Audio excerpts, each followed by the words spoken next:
Pregnant spouse 35F is cheating on me 35 meters. I don't know what to do. Hey Reddit. First things first, a disclaimer. Sorry, long text incoming. TL, doctor at the end. I'm in a complicated situation and looking for advice, as probably everyone is who's posting here. This account is a throwaway account. English is not my first language, so be kind with wrong grammar, etc. I married my wife around 5 years ago. Before that, we were a couple for another 2 years. We bought a house together, have both well-paying jobs. All was perfect. Besides that, we had some trouble getting a child we both wished for. We got tested and it turned out that my wife had a condition which made it extremely unlikely to get pregnant. This obviously was a huge downer for us, but together we made it through that valley of tears with me heavily supporting her. It tied us together. We focused on getting an adoption, which is not too easy in the country we live in. It's a very complex and exhausting process we tried to power through for about 2 years, slightly losing confidence over time. But then, it came totally different. Right before we settled on dropping out of the adoption lottery and moving on with our lives as dinks, double income, no kids, my wife got pregnant in October last year. We both were very happy and began buying all the stuff you need for the baby and started planning the next steps. Around Christmas, my wife, then being in the 2nd month of pregnancy, decided to go on a 2-week vacation to the US. However, she planned to go there alone. She said that she just wants to visit an old friend and his wife, but also prove to herself that she is able to survive on a vacation she's taking all by herself. I know the bespoke friend and his wife and also supported her endeavor, knowing that everything will be different as soon as the baby is born. So this was totally fine with me. I even helped her planning and booking the trip, supported her financially, etc. This is where it began to go downward. 1 or 2 weeks right before the trip in February, she began to act strangely. At least that's when I began to notice. Her phone was always in her hand. She made absolutely sure that no one was ever touching it. She turned off all alerts, sounds and vibration on the phone after I noticed that she is constantly getting emails and texts, which wasn't the case in the past, at least not in this extent, and asked her about it. She reacted defensive and tried to talk it down. I accepted it. As the day came she was leaving, everything felt normal again. I drove her to the airport. We kissed and said our goodbyes, farewells, I already miss yous. We agreed that she will stay in contact with me and take care of herself and the baby belly. During her stay, we Skyped often, texted, etc. She constantly told me that she misses me and looked forward to returning. Days went by and after 2 weeks I picked her up at the airport. We hugged, kissed, and I was glad to see her again. However, I noticed something was off. I couldn't tell what it was, but she behaved differently. The following weeks she became more and more distant.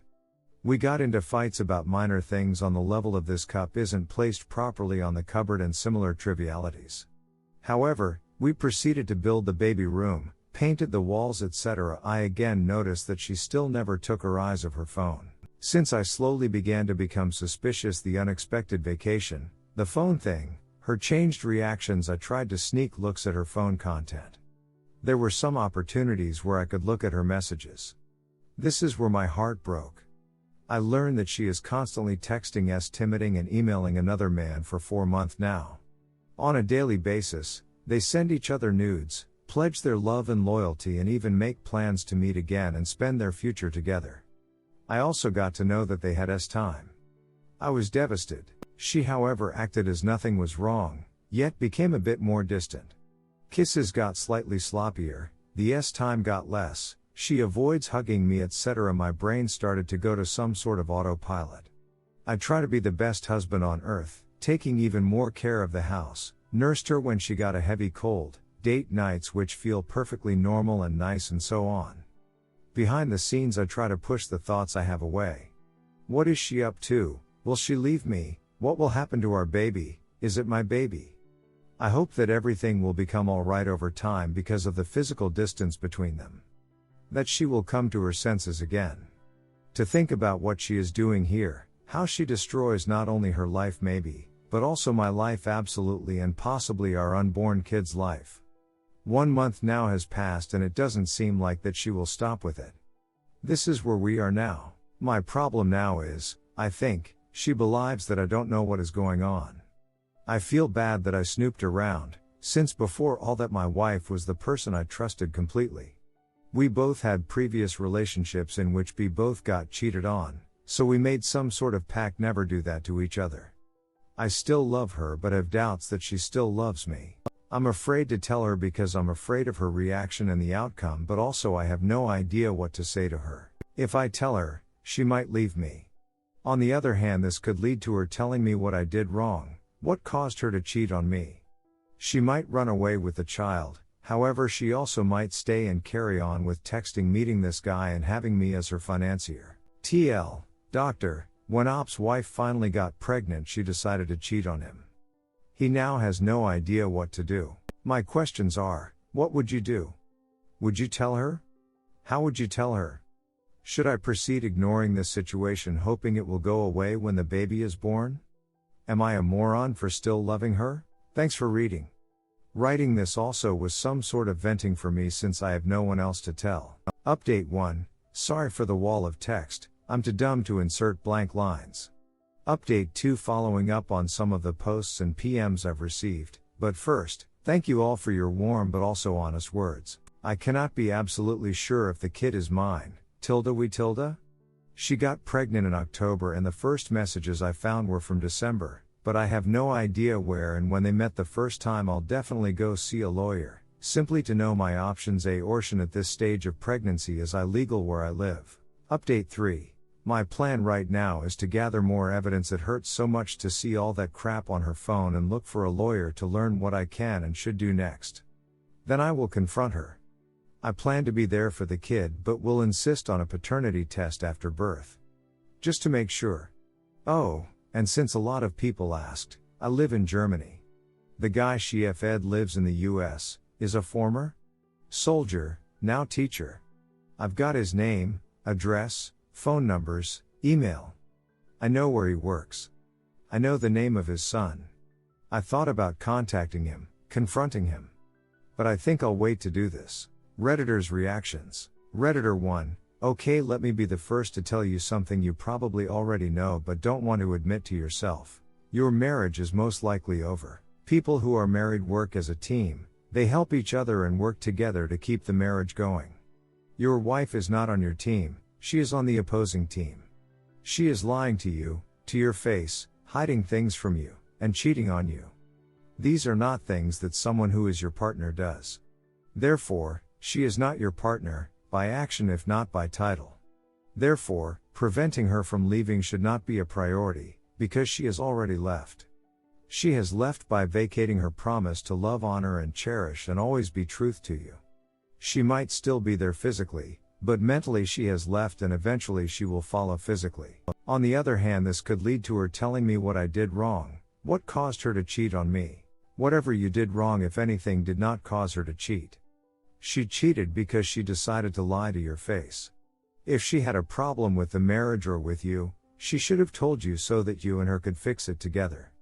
If she was not happy in the marriage, she should have asked for a divorce. Both these options are available to her at any time, but she did not do these things. She instead chose to lie to you and cheat on you. That is something she decided to do, not something you forced her into. So do not blame yourself or assume it is your fault. We both had previous relationships in which we both got cheated on, so we made some sort of pact never do that to each other. That is what matters. You had a pact to be truthful with each other. She broke that pact. She broke your trust, and broke the marriage. Whatever happens is 100% her fault, not yours. Your priority should be to not be the bankroll for her to live comfortably and duck another guy. Focus on getting custody if you want, but not bankrolling a cheater should be your priority. Now I don't know how things work in your country, but if you were in the US I would tell you to contact a lawyer ASAP. Lawyer can tell you exactly what your situation is and what your options are. What if anything you can do to copy evidence off her phone, and how important cheating is or isn't in divorce courts. Here in the US, in some states cheating is grounds for a divorce. In other states it's not, and the cheating partner can still collect money from the honest partner. If you want to try and save your marriage, which I personally don't recommend, then you should first talk to a lawyer anyway and figure out your options. I would suggest, if you can do so legally, your first step, no matter what, should be to collect evidence of the cheating. Take a backup of her text messages, or somehow save proof that she was cheating so you have evidence for court later. What would you do? Would you tell her? How would you tell her? Should I proceed ignoring this situation, hoping it will go away when the baby is born? Am I a moron for still loving her? What I would do is 1. Talk to lawyer. 2. Collect evidence. 3. Decide what I want to have happen. By decide what I want to have happen, I mean decide if I want to try and save the marriage or not.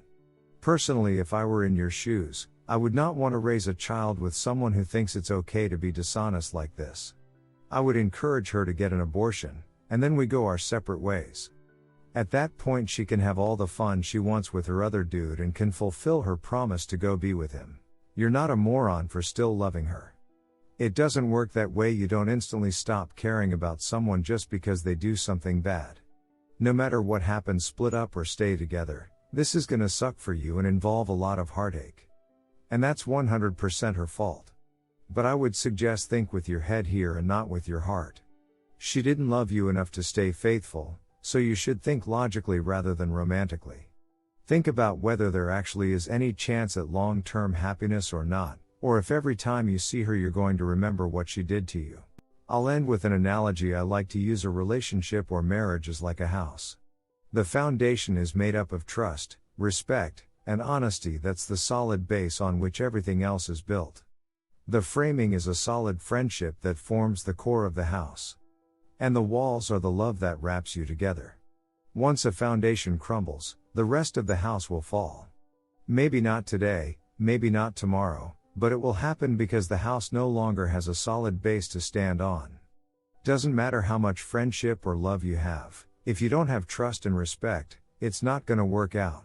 And that, my friend, is your house. Your foundation has crumbled. Your wife is not upholding your trust, does not have the respect to talk to you about problems, does not have the honesty to tell you what's going on, or at least not lie to your face. Your house is built on a foundation of salt and sand. That's not your fault, but it is reality. I encourage you to accept this reality, figure out what your priorities are and what you want, and then act to support those priorities.